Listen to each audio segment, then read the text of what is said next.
देखो भैया, 3 पुस्तक और 2 कलम, 340 रुपये उनकी कीमत बनती है, बिल बनता है। और 2 पुस्तक और 1 कलम खरीदते हैं तो 220 का बिल बनता है। तो 1 पुस्तक और 1 कलम खरीदेंगे तो कितने का बिल बनेगा, वो हमें पता लगाना है। तो यह लिखेंगे, माना कि एक पुस्तक है ना, एक पुस्तक का मूल्य ₹X तथा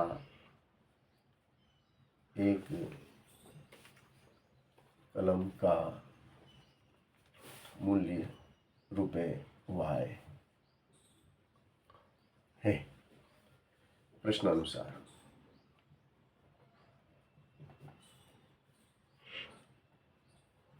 X कितने X, देखो 1 पुस्तक खरीदी कितने की, 1 X की।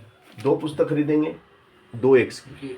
3 पुस्तक खरीदेंगे 3 X की। तो 3 पुस्तक है तो 3 X है ना। 3 पुस्तक 3X प्लस 2Y बराबर 340। फिर 2 पुस्तक मतलब 2X और 1 कलम बराबर 220। अब हम यहाँ क्या करेंगे, इसको विलोपन विधि से हल करेंगे। 2 का गुणा समीकरण 1 में करेंगे। इस 2 का गुणा 2 का गुणा समीकरण 1 में तथा 3 का गुणा समीकरण 2 में करने पर, चलो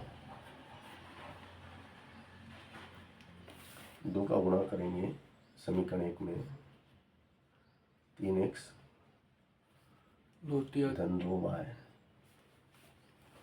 340 बराबर 3 दूनी 6X धन 2 दूनी 4Y 2 दूनी 4X 4 दूनी 8 और 3 दूनी 6 समीकरण और समीकरण चौथी। चलो तीसरी। अब 3 का गुणा 3 दूनी 6 और 3 का 3 और 3 का 3 0 3 का 3 3 दूनी 6 3 दूनी 6 3 दूनी 6X चौथा धन 3Y 3 दूनी 6 3 दूनी 6 समीकरण घटाने पर बन गई। अच्छा, अब 3 और 4 को हमें करना है विलोपन विधि से, है ना। तो यहाँ लिख देंगे घटाने पे, क्या लिख देंगे अपन, घटाने पर यहाँ लिख देंगे माइनस घटाने पर, माइनस यह ऋण ये कट गया, 6 कट गए, 6 में से 1 हुआ है 0 का 2। Y का मान आ गया 20, ये माइनस का है तो -1 है ना।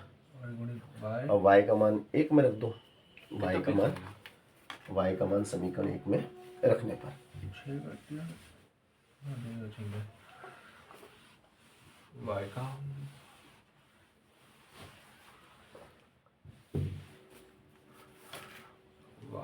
का मान समीकरण 1 में रखने पर तो 3x प्लस 2y बराबर 340, 3x प्लस 2y की जगह 20 340 2 का 2 2 4 2 दूनी 4 0 2 दूनी 4 40 340 उधर जाके उधर गया, बैंक का बन गया -40 40 कट गया 30 300 बच गया, ये बच गया आपका कितना 300 बराबर कितना आ गया, और ये 3 एकम 3 100 बराबर 100 और Y बराबर 30 से 30 कट गया, हो गया 20।